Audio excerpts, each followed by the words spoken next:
গরম হয়ে গেছে, কোনো কিছুই আমি ফোড়ন কিছু দেওয়ার নেই এতে, শুধু এই যে আলু পেঁয়াজ যেগুলো কেটে রেখেছি এগুলোই শুধু ভেজে দেবো, ভেজে তারপর ভাতটা দিয়ে দেবো।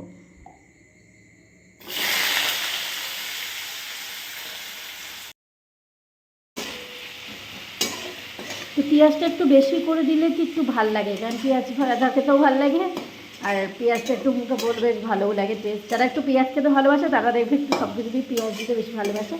কারণ পেঁয়াজ যে খুব একটা ভালোবাসি তাও না, মোটামুটি ভালোবাসি। তো এরপর একটু নুন হলুদ দিয়ে ভালো করে ভেজে নিয়েছি, ভাজার পর এর মধ্যে একটা কাঁচা ডিম ফাটিয়ে নেবো। তোমরা চাইলে আগের থেকে ডিমটাকে ভেজেও নিতে পারো ঝুরু ঝুরু করে, কিন্তু আমি আর আলাদাভাবে এরমভাবে ভাজি না, আমি একেবারে আলুটার মধ্যেই ভেজে নিই। তো ডিমটা আলুটা ভালো করে মিক্সড হয়ে যাওয়ার পর এর মধ্যে আগে থেকে করে রাখা যে ভাতটা ছিল ওটা দিয়ে এবার একটু ভালোভাবে ভেজে নেব। তো দেখো অনেকটাই ভাজা ভাজা হয়ে গেছে, আর এর মধ্যে দিয়ে দিয়েছি হচ্ছে সবার লাস্টে হচ্ছে গরম মশলা।